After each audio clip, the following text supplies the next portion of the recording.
Mpira unaumiza kweli kweli kuliko chochote kile, na hii imethibitishwa na mashabiki wa wekundu wa Msimbazi Simba. Hali ambayo wanapitia ni ngumu kweli kweli. Klabu yao imeshindwa kupata matokeo katika nyakati tofauti.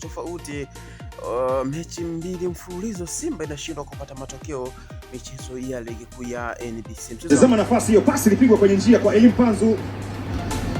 Alifanikiwa kuingia ndani ya box, lakini alichagua kupiga pasi mpira ambao mwisho walipoteza kwa mabao mawili dhidi ya Azam, na hapo jana akipata sare dhidi ya Mtibwa Sugar. Timu imekuwa katika nyakati tofauti ambazo kwa kweli zinawapitisha mashabiki katika wakati mgumu.